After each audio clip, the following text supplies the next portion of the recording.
Ads, and more ads. Social media advertising is big business. In fact, according to Systica, more than $130 million is spent each year on social media advertising. But by 2024, that figure will increase to $200 billion. The problem is you can spend good money after bad if you don't know what you're doing. Relax, we've got you sorted. Katija Vlatkovich is founder of Misfit Digital, and they get results for their customers with paid ads. Katija and her team have helped companies increase their revenue by up to 30% in as little as 3 months by utilising social media ads. So let's ask her what it takes to create a great ad.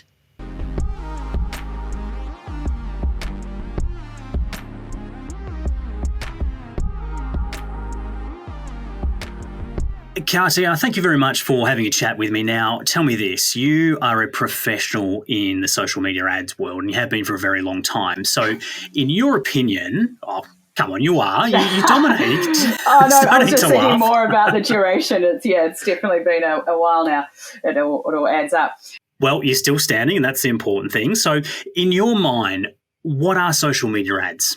Yeah, so obviously when it comes to any kind of marketing, you obviously you specialize in content with your team. And I think the beauty of having ads is that it is able to put all the amazing work that is created through content into the eyes of the right people.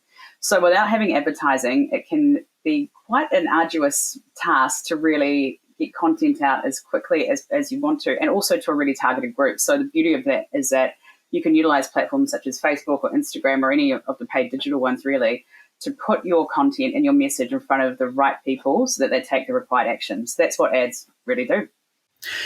But again, based on your experience, what are the benefits to that? What do you see for your customers that you're helping in this space? What do they achieve? Yeah, absolutely. So I think one of the main benefits is just the speed at which you can make things happen, right? So if you're waiting just to do an organic play, which is great in some instances, it can take a while to really get the reach and the cut through. And you need to have a bit of a following to make that happen. Whereas with ads, it kind of cuts through it. You're paying for it, right? So obviously you can choose exactly who your target market is. So say you are a builder, you can find people who are looking to, home renovations, looking for property, and target them and put your content right in front of them. So what that allows you to do is kind of control the message a bit more around what you want them to be able to take away from your brand.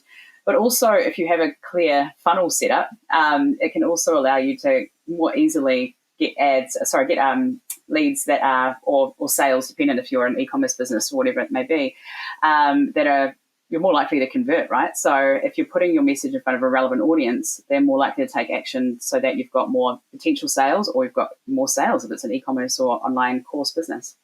So where does it all start then? Is it, do we just front up and go, all right, I want to do some ads and here's the product we want to flog and off you go from there? Or where does the journey start? Look, if only it was that easy. It would be nice, wouldn't it? It would be amazing. Look, I have to say to clients, when it comes to advertising, that's the last step in the whole process of marketing. So you need to make sure that you've got a very, very clear understanding as to who you're talking to. Then you've created a marketing campaign, so you've got the right messaging, you've got the right content, etc. to put out.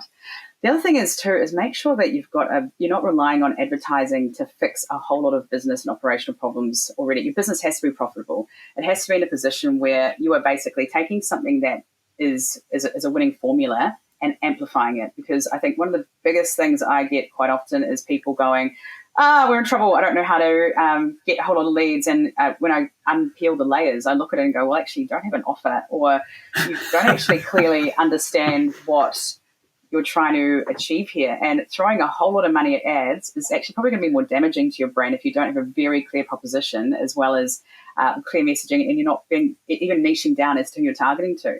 Like it's the final thing. So you need to I like to say, validate your offer or what you've got to put to the market first. You can do that through either, identifying existing customers that you can test it with, or find people in your target market and get a sense check. Is this something that's relevant? They actually want it. And then use ads. Once you've got fantastic content, you know what you're trying to get people to do.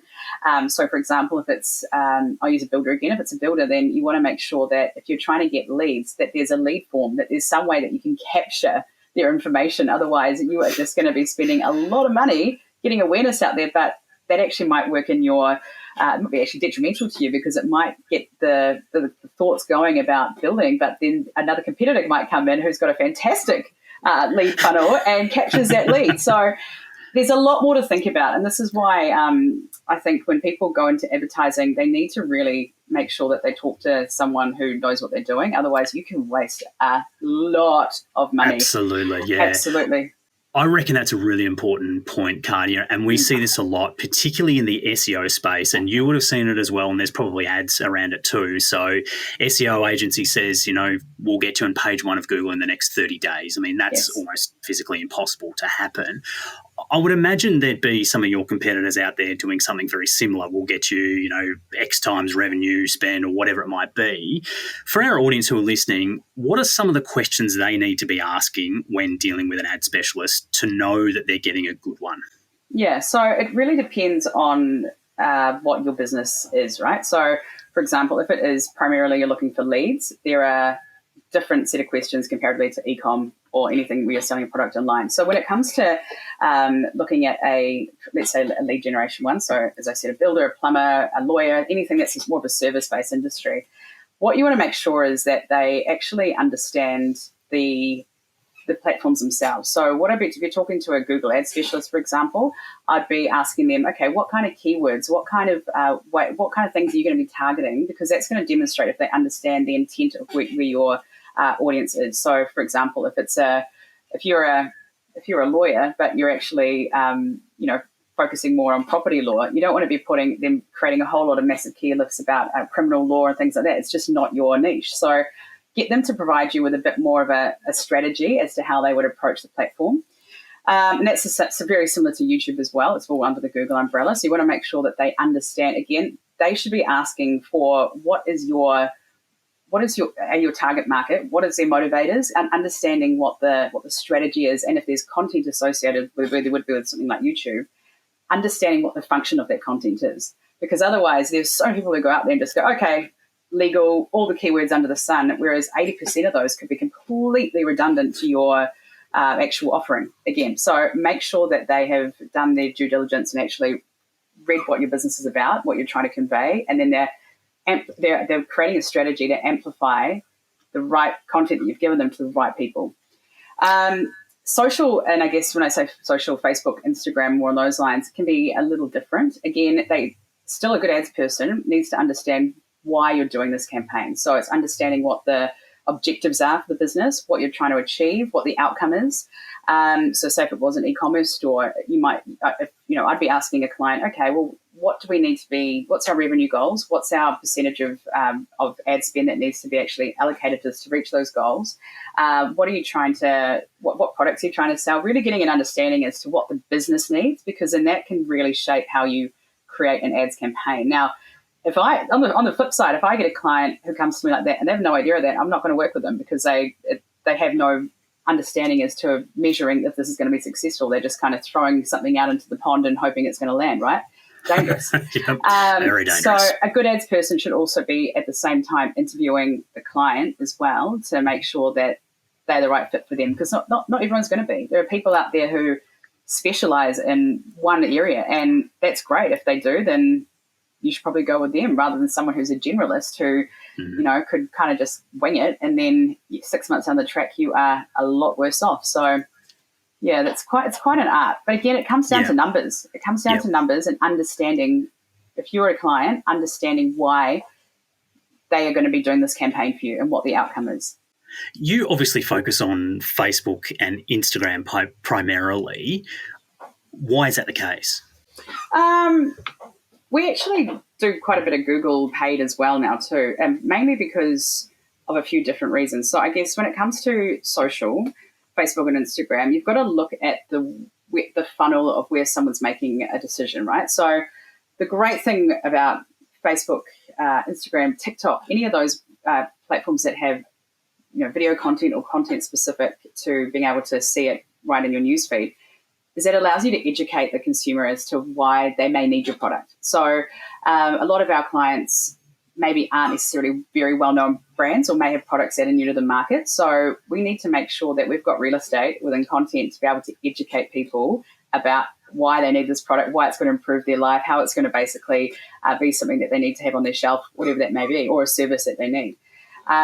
So it's the visual component that is really strong. And then where something like Google comes in, and I'm talking primarily search, is that really helps with the people who have got direct intent. So, I used the legal example earlier. If you're looking for a property lawyer, you want to make sure that if someone puts in property lawyer, that you're going to property lawyer, let's say, North Kit, Melbourne, even in a local area setting, you can do that. So again, they have different functions. In saying that though, Google from its broader thing of YouTube and obviously display, all that elements in Google Shopping as well. If you've got e-com, there's definite benefits there, but it really depends. We tend to pick the channels based off of, again, what the client's trying to achieve and where and the understanding of the brand and the product or products in the market at that current time, and create a media plan around that. Okay, talk to me about that then, because that's a really interesting one too. So how do you get the research that says this particular customer's audience is on Facebook, or it's on TikTok, or it might be on Google? What piece goes into that in order to get the evidence so your customer is also convinced that that's where they need to spend? Yeah. That's a really good question, and something that I think a lot of people just don't do. So we tend to primarily work with businesses, as I mentioned before, that have a validated product or service, so we don't really work with startups. So if you're a startup, it might be a little different, but the premise is still the same. So what we do for our existing clients is that we will, or new clients coming on board, is that we'll talk to their audience. We'll understand what channels are on. We might do a survey out to the audience and really start to understand where they're consuming media. We'll ask some questions around their favoritism of the brand, if they actually like the brand or not, what they like about the brand, what matters to them. So we start to kind of poll the existing audience, and you'll be surprised. People are very, very willing to give up information, especially if we're offering, a really small, it could be a $100 gift card or something to one person. But the data you get from that is absolutely key to understanding what these people are doing, and it changes all the time. Like in the last 2 years, with everything around the C word and all that stuff, it's people's behaviours have changed significantly. So what I would be doing 2 years ago to plan a campaign for a lot of clients is now completely changed, because you have had such a massive influx of channels like TikTok. You've got more of a consumption on the mobile now. You've got people who are now used to buying online so much easier than going to a retail store. So there are so many behavior habits that have changed. So yeah, we'll poll the audience. We'll also go and have a look at if they've got an existing social channel or anything that digital assets. Go and look online. So in the back end of a lot of these platforms, there are analytics that you can look into. They're pretty general, but it will give you an overarching kind of females, age groups, demographics, that kind of gender-based stuff, or general data. The other thing I would highly recommend too is, if you do have any kind of website, is installing something like Hotjar.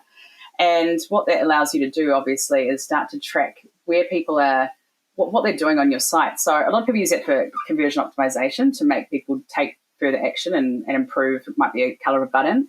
But what I use it for as well is I like to see where people are hovering from a messaging standpoint, or what they're looking on and spending more time on, because that shows me, okay, this is something that's more, they've got more concern, or they want to know more about this. So when it comes from an ads perspective, if we're looking for the property lawyer, for example, it might be what's the difference between a conveyancer and a property lawyer, and that might be something that we can utilize in the ad targeting in Google, for example. So there is use your own assets if you've got it, and it's just being able to take the time, kind of fish through it, and start to see recurring trends, and then be able to apply that and think outside the box, because most of these ad platforms aren't designed to be easy at all. So unless you know what you're doing, you can waste a lot of money. So what we do is we get some of these insights, and then our ads people will see that and go, oh, whoa, okay, actually, maybe I could try this. And it's completely out the box thinking, but it might be because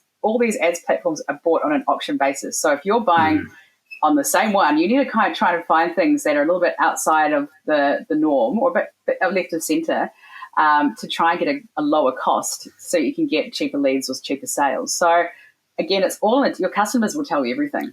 So you've just got to be able to look for it. Yep.